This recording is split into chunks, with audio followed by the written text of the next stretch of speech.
Hey guys, welcome back to the Propsmith. Now, upon viewer request, the last video I did was on my pauldron, and that was yesterday, I believe, something like that, yesterday, day before, and I had stated that I wanted to do some fake fur on it, and I don't want to go buy fake fur. I know how to make my own. It's a very laborious process, but I know how to make it. Now, what you need is super simple. Some yarn, wool, stuff like that. I have found that the cheaper the yarn, the better it works. So what I did here is I cut about a 6.5 foot string. So what I'm going to do is take it and wind it around my fingers for a bit until there's about that much left. I'm only doing that much so I can tie it. So what you do is you get your two ends right there. Make sure those are pointed down. You take your leftover string, put it through the hole. See? Make sure you don't miss one, because then that'll throw the whole thing off. So I'm going to do it again. Let's put your string through the hole and tie it. Now, the string that you just tied is going to be your connector piece to whatever you're doing. You can tie it with whatever you want, I just use the string I'm using because it makes sense. So now I've got this nice little loop here. Doesn't look like fur, does it? But, handy dandy scissors, take it, pull down, and if you can, cut the string. Now it looks like Raggedy Ann. Still not fur.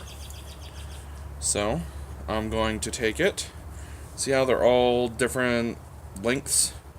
I'm gonna do it off camera so I can actually collect them so they're not just gonna be scattered about my yard. And cut them off.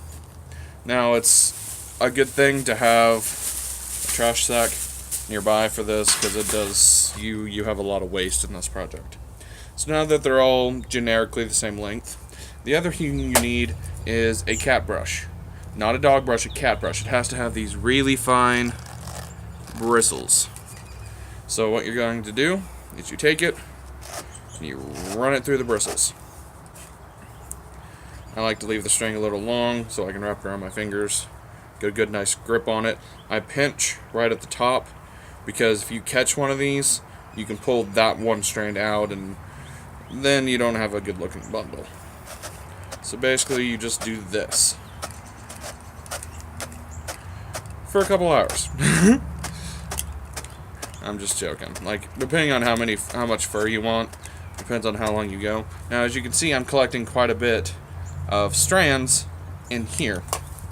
Now, and what went from looking like this is now starting to look like that. Still not the perfect fur that I want.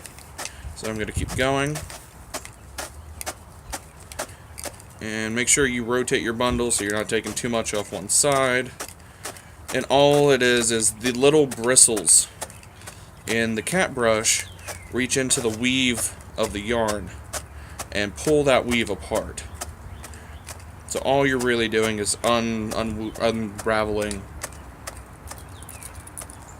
It's real simple. Now that I've got that, pull it together, smooth it out, and that is starting to look like fur. Now, if you bought a cheap one like I did, you're gonna have to pull all this junk out. You can get more expensive ones that have the button on the back that push it out for you. I was being cheap. I didn't want one of the fancy ones. So once you get to this, make sure to go a little slower because you don't want to pull too much out. And just make sure, like, if you can see in here, I have one strand that's not, these ones need to be brushed a little bit more. So what I'm going to do is move some of this out make sure to get that strand to start unraveling. Because if you don't, then you're going to have nice looking fur and a piece of string. And that's annoying when you get everything glued up onto your costume and you go and look at it and you're just like, I can see the string. I have all this fur that I've spent hours upon days on, and I can see what it's made out of. So basically, I'm just really lightly brushing this against that. It will fan out like this. Take it and gather it all back up. And there you go. You have fur. Now, the good thing about yarn and wool in general is you can color it fairly easily. So you take this. This is just one tuft. It took 5 minutes sitting here talking to make one. I do this while watching TV. I'll sit down, make sure I have 30, 40, 50 tufts, and just brush, make sure I have it the way I want it, go on to the next one. Once you get a ton of these and you group them together, you can do like, what I end up doing is I make a braid of yarn. Like I braid one color of yarn and I make 3 separate braids. Then I braid those together to a section. And then these go, I put at least a needle or something pokey on this if I can't pull it apart, and stick it through that braid and tie it off. And then you start going in sections. And you work all the way around, and then you can pull all the fur to one side. And if you use different colors, like if I was to do this red, and I wanted like a foxtail color, you know how it shifts from red to white, I would start with the white on the end and work up. And the next layer, like I'd have a single tuft of white. The next layer, so here's the single tuft, would sit barely on top of it. The next layer would sit barely on top of that, and you work up and work up and work up. The more you work up, the more tufts you need. And then you'll take your brush and you run it all the way around, make sure to blend the colors, blend the layers. You can make some nice looking fur with that.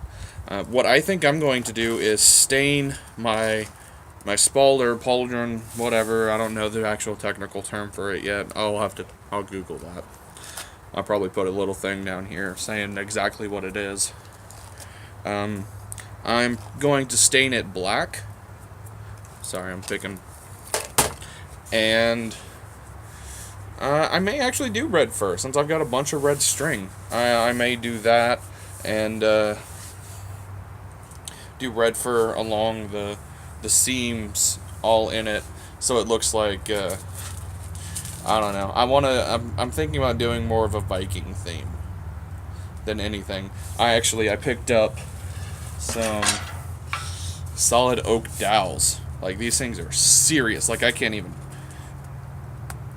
flex it. Like even on my knee, it does not flex. These are an inch. Ooh. It's got a nice little ingrain there, if you guys can see that. The whole thing is nice and granule. What I'm going to do is, instead of PVC pipe or fiberglass core, what I'm going to do is take this. This is about, I don't even have to guess, there's a sticker, 36 inches. So I'm going to take this. I'm going to do enough leather wrapping for 2 hands, probably about that much. Do a foam pommel here, wrap to here. Take some pipe insulation that fits PVC pipe. Do 1 layer of that, taper it down so it looks like the shaft just grows bigger. That way, if you do accidentally get hit with the shaft, it's not going to hurt as much. I may do a couple layers just in case. Not exactly sure. And then up here, for about that much of it, coming off the back, I'm going to do the triangle spike that I like. And then off the front, I'm going to do a bearded axe. And I have 2 of these. I'm going to make my logo. you know, the logo, the little PDF that is my my marketing logo, my channel picture. Davi had made it for me out of a drawing that I made. I'm going to make my weaponry and carry it into battle. So I'm going to have 2 single to 2-handed axes on my belt. And I'm going to have the sword in my logo is an Ulfberg, which is a traditional Viking sword, actually. And I'm picked up some more fiberglass rods, and that's going to be my main weapon, is my Ulfberg. And then every Viking needs a good axe. Or a dwarf, but I'm 6'3", a little too tall to be a dwarf. Though, I did have ideas for any of y'all who want to play dwarf characters. If you are abnormally tall, such as I, there was a picture that I found on Pinterest, and it was awesomely cool. What you do is you take like work boots or tennis shoes. It's easier to work off boots because they're a little bit bigger. There's more ways to connect them, and you use nylon straps and EVA foam or concrete forms, you know, the circle ones, and you craft a barrel up to your knee, and then use EVA foam and makeshift a shoe so it looks like a dwarf standing on top of barrels. Like, it is an absolutely awesome idea, and I wish I remembered where I saw it. I'm not sure if it was in a YouTube video or if I saw a picture of it, but I thought it was just the best idea I've ever seen. I'm not going to do it. I don't particularly care for dwarfs. I am making a dwarven short sword for Max because he plays a dwarf, and I like Tolkien, which, if you guys don't know who Tolkien is, Lord of the Rings, The Hobbit, especially. My favorite book is The Hobbit. Still can't get through the Lord of the Rings. Something about Two Towers gets me stuck. But I wanted to do 2 project announcements on this. So far I've only done the fur, and this video is getting kind of long, so I'm probably going to make another short video on chainmail rings. I'm going to be making an arming cap. I know I like to make masks, but if I'm going to be going full, like, I'm going to do leather, and then I'm going to do metal plating on my leather or underneath it, and just make it look pretty badass, honestly. Pardon my French, but I want to be intimidating. I'm gonna smack you with a foam weapon, but I'm gonna scare you first. And the metal in the chainmail is actually thanks to Davi, who I talk to on a pretty regular basis, and he always seems to have some great ideas. If you guys don't know him already, he does not have a YouTube channel, but he does have a Facebook page under the Foamery, and I will probably leave a link in the description, and he shows off his projects there. He has some really cool casted foam flasks for like spell users that hopefully here pretty soon I can get my hands on one and I can actually review it and test it and throw it at something. Probably my sister. But I'm just going to go ahead and go over these real quick. All you need is a drill. This is a Drill Master. I got it at Harbor Freight. This is 1/2-inch pine dowel rod. It just barely fits in here. That's why I'm using my Drill Master instead of my my Roby, is because my Roby only goes to 1/4 of an inch, I believe. So what I did is I set this in the chuck. I measured out 2 lengths. One is right here and drilled a hole. One is way on down there and drilled a hole. And essentially all you do is, this is 14 gauge steel wire, and what I do is I stick an end through there like such, and I put on a glove because if you're not careful, the end where you cut it will snag and cut you. and I turn the drill on, and I hold it, and I spool the wire as far as I go. If you can see, there's already marks on this one. I just started doing this today. My last one did not last long. That one was ash, I believe. This one's pine, which is a softer wood than ash, but it was also cheaper, and I knew I could get several of them for the same price as like an oak one. If I got an oak one and it snapped on me and I spent like $7 on it, I'm not gonna be happy. I spent like $1 on that. I can get several and be just fine. But what I'm going to do is, this one's a little bit better of an example. I've already cut off the excess, but that is 1/2 inch jump rings. That's how I'm making chainmail. Is I spool it around said dowel. Then I take these are wire snips. These little things, these ain't gonna cut it. Well, it will cut it, but you're gonna like break your hand trying to do it. What I have actually is some duckbill, some duckbill wire snips that work fairly well. And all you do is take your ring, set it in there, snip, snip, snip. Or what I have actually thought of doing is, I have this lovely iron bar that is a 1/2 inch square. Nope, never mind. I lied. It came to me while I was staring at it. But what I can do is take another dowel rod, slide this back onto it, probably at the end, take my angle grinder or probably my Dremel, because I don't want to lose too much material, and just right down, make it straight. And I'm going to be making an arming cap with a chainmail coif. I'm going to be adding chainmail to my pauldron / spalder, yet to be decided. I'm actually going to try to make a chainmail like vest, shirt kind of thing. Thinking vest so it doesn't like mess up my my pauldron. But once I do that, then I'm going to be doing a leather chest piece, probably on this side, so I can have free mobility in my swinging arm.